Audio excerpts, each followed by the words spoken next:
পবিত্র রমজান মাসে রোজা রাখা ফরজ। যে 7 কারণে রোজা নষ্ট হয় আজকে সেগুলো নিয়েই আলোচনা করব। আসসালামু আলাইকুম প্রিয় দর্শক মণ্ডলী, চলুন শুরু করি। মোট 7টি কারণে রোজা ভঙ্গ হয়।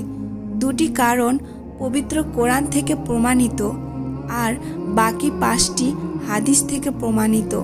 এখানে রোজা নষ্টের 7টি কারণ বিস্তারিতভাবে আলোচনা করব। প্রিয় দর্শক মণ্ডলী, ভিডিওটি না টেনে পুরোটা দেখার অনুরোধ রইল। 1 নাম্বার, সহবাস করলে রোজা নষ্ট হয়। রোজা ফরজ হওয়ার প্রথম দিকে রমজানের রাতেও স্ত্রী সহবাসের অনুমতি ছিল না। পরে আল্লাহ তাআলা আয়াত নাজিল করে রাতে সহবাসের অনুমতি দেন। আল্লাহ তাআলা বলেন, এখন রাতে তোমরা নিজ স্ত্রীদের সঙ্গে সহবাস করো। রোজা রেখে দিনের বেলায় সহবাস করা বড় গুনাহের কাজ। যে ব্যক্তি রমজানের দিনের বেলায় স্ত্রীর সাথে সঙ্গম করবে তার রোজা নষ্ট হয়ে যাবে। বীর্যপাত হোক বা না হোক, তার জন্য তওবা করা, সেদিনের রোজা পূর্ণ করা, রমজানের পরের রোজার কাজা করা ও কাফারা আদায় করা আবশ্যক। 2. হস্তমৈথুন বলতে বোঝায় হাত দিয়ে কিংবা অন্য কিছু দিয়ে বীর্যপাত ঘটানো। হস্তমৈথুন রোজা নষ্ট করে। হাদিসে কুদসিতে আল্লাহ তাআলা বলেন, সে আমার কারণে পানাহার ও যৌন কর্ম পরিহার করে। সুতরাং যে ব্যক্তি রমজানের দিনের বেলায় হস্তমৈথুন করবে তার জন্য তওবা করা, সেদিনের বাকি সময় উপবাস থাকা এবং রমজানের পরে রোজাটির কাজা পালন করা আবশ্যক। আর হস্তমৈথুন শুরু করে বীর্যপাত হওয়ার আগে বিরত হলো রোজা ভাঙবে না। 3 নাম্বার, পানাহার। মুখ দিয়ে কোনো কিছু পাকস্থলীতে পৌঁছালে তা পানাহার হিসেবে গণ্য হবে। রোজার কথা স্মরণ থাকা সত্ত্বেও পানাহার করলে রোজা ভঙ্গ হবে। পবিত্র কোরআনে আল্লাহ তাআলা বলেন, এবং আল্লাহ তোমাদের জন্য যা কিছু লিখে রেখেছেন তার সন্তান তালাশ করো আর পানাহার করো যতক্ষণ না কালো সুতা থেকে ভোরের শুভ্র সুতা পরিষ্কার ফুটে ওঠে। একইভাবে নাক দিয়ে কোনো কিছু পৌঁছানো পানাহারের অন্তর্ভুক্ত। নবী সাল্লাল্লাহু আলাইহি ওয়াসাল্লাম বলেছেন, রোজাদার না হলে তুমি ভালোভাবে নাকে পানি দাও।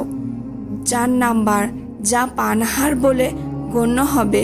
খাবারের বিকল্প হিসেবে ইনজেকশন পুশ করা, কারণ এমন ইনজেকশন নিলে পানাহারের প্রয়োজন হয় না।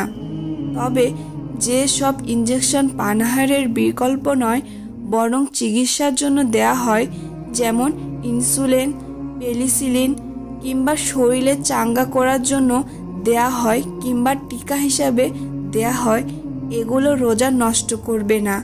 এসব ইনজেকশন মাংসপেশিতে দেয়া হোক কিংবা শিরায়। তবে বাড়তি সাবধানতা হিসাবে এসব ইনজেকশন রাতে নেয়াই উত্তম। 5 নাম্বার, শিঙ্গা লাগিয়ে রক্ত বের করা। শিঙ্গা লাগিয়ে রক্ত বের করলে রোজা নষ্ট হবে। নবী সাল্লাল্লাহু আলাইহি ওয়াসাল্লাম, যে ব্যক্তি শিঙ্গায় বা যার শিঙ্গা লাগানোর হয় উভয়ের রোজা নষ্ট হবে। তবে কোনো কারণে রক্তক্ষরণ হলে রোজা নষ্ট হবে না, কারণ রক্তক্ষরণ ইচ্ছাকৃত নয়।